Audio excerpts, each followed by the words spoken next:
आज मैं शेयर करी छठ पूजा स्पेशल ठेकुआर रेसिपी। एटा बिहार गोटे बहुत बड़ पर्व बा पूजा कहीपर।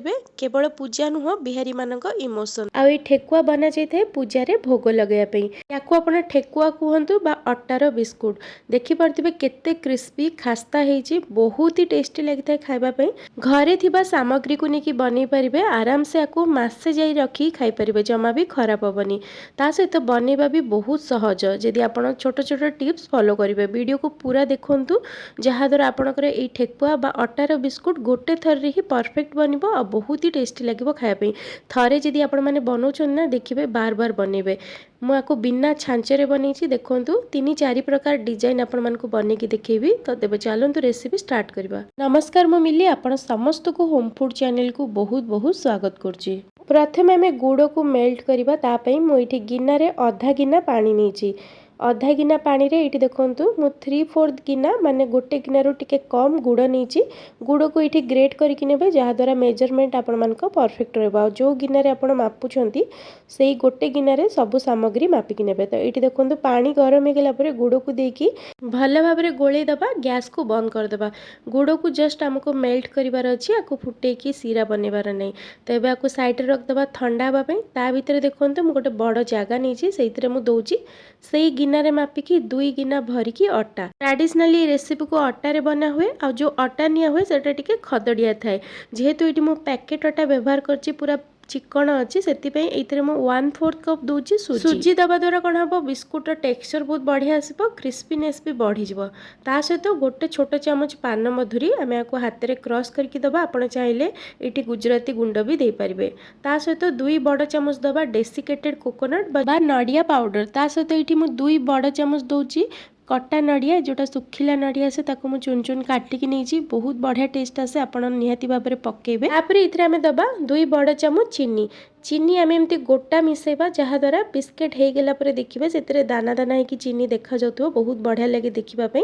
लास्ट ये खास्ता दबा 3 बड़ चामच घी। ये मुझे देसी गुआ घी नहीं।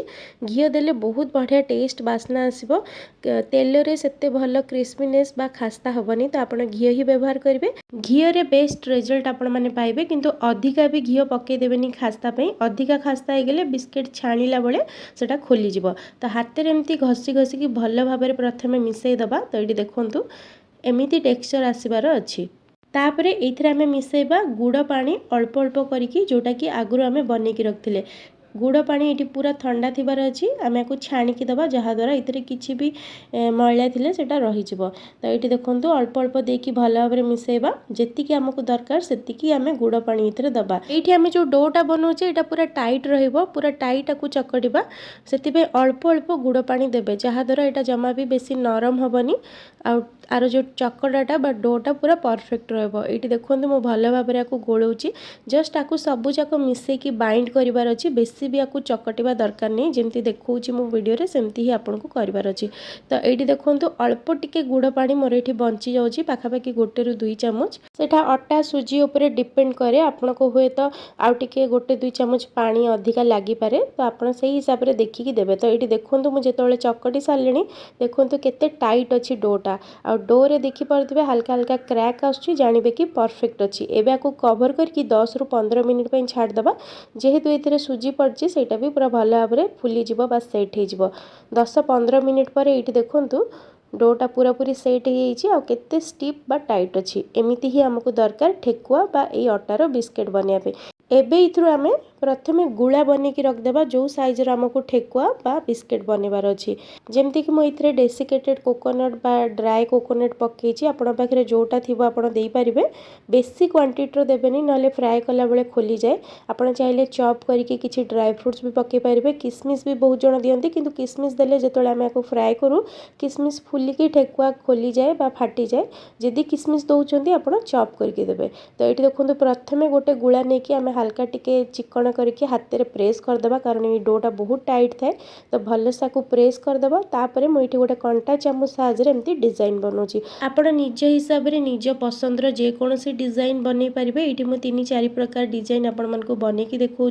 ठेकुआ बनैला बेले बेसी आपको पतला करेंगे हल्का एमती मोटा रखिए जमती मो वीडियो आपण मानक देखा। टिके मोटा रहिले बहुत बढ़िया आपणक ठेकुआ तैयारी हम जेहेतु ये डोटा बहुत सुखिला बा टाइट अच्छी जितेबाला इथर आपण जेकोसी सेप देवे साइड्रु देखिए क्रैक आसो तो आप हाथ में टिके चिपिकी सेट करदे। तो ये मुझे पत्र डिजाइन आपण मानक बनईकी देखा ये डिजाइनटा मोर बहुत ही पसंद। तो आपन को जोटा पसंद से हिसाब से आप बन पारे। आप चाहिए प्लेन भी बन पारे से टेस्ट रे कौन फरक आसबनी। तो ये मुझे सबू बनईकी रखी एवं चलतु फ्राए करवा गैस उपर कड़े मु रिफाइन तेल देकी गरम कर देछि। ट्रेडिशनली बा भोग पई जोटा बना हुए सेटा घी रे ही छणा थाए किंतु मो घर पई बनाउछि सेति पई रिफाइन तेल नेछि। तेल को आमे हल्का गरम करबा। इटी देखंतु छोट पीस पके कि आपण मानको देखेली केते धीरे धीरे बबल्स आउछि। तो एमती हल्का गरम तेल रे ही फ्राए करबा। बेसी हाई फ्लेम रे बा बेसी ताती जाइथिबो जदी तेल आपण देई देबे कोन बना ऊपर संगे संगे कलर आस जिवो किंतु भितरु कंचा रहि जिवो जमा भी क्रिस्पी हबनी। तो मीडियम गरम तेल ही आपण को पूरा मूलर शेष जाए फ्राए करेंगे जहाँद्वारा भितर पूरा बढ़िया भाव में फ्राए हम आ पूरा क्रिस्पी हम। आईटी देखंतु गोटे साइड टिके हो गला पर ही आपन को उल्टेबे। उल्टेला बेले बहुत ही धीरे हल्का हाथ में उल्टेबे कारण इस स्टेज रे एटा बहुत ही सॉफ्ट थाए। जो मानकर एक्सपीरियंस अच्छी से माने सांगे सांगे उल्टे देबे। जदि आपन प्रथम थर की बनाउथिबे तो एमती गोटे स्पून साहाय्य उल्टेबे आ एका थर बेसी देबेनी अल्प अल्प देकी छाणीबे जहाँद्वारा आपंकर ठेकुआ बा बिस्किट जमा भी भांगनी पूरा परफेक्ट हम। ये देखूँ बहुत बढ़िया दुई पटू एमती कलर आसीगला आम आपको बाहर करदे। देखूँ केते सुंदर है गरम थिला बेले जदि आप टच कर देखिए आपन को टिके सॉफ्ट लगे जिते यहाँ ठंडा हो ठंडा हो गला यहाँ पूरा हार्ड हो क्रिस्पी हो। तो आम एमती ही सबू ठेकुआ को छाणीबा लो मीडियम फ्लेम रे। उल्टेला बेले आपन केयरफुली उल्टेबे 2 ରୁ 3 थर ही उल्टेबे बेसी थर आपको आप उल्टा पुल्टा करेंगे ना भांगी जीव। तो ये आप देखिपे सबू ठेकुआ एकदम परफेक्ट होती गोटे भी खोलिनी कि भांगिनी केते सुंदर कलर आसी। ये ठेकुआ को आप ठंडा करके एयर टाइट कंटेनर रे भरिकी आराम से मासे जाए रखी खाई पारे जमा भी खराब हेनी कि नरम हेनी। जो मैंने केवे भी खाई ना बन ना निश्चय घरे ये रेसिपी को ट्राए करूँ। आउ मानक ठेकुआ बहुत पसंद कमेंट करके जणेबे। पुणी आसबे नुआ रेसिपी नहीं कि। रहुछि धन्यवाद।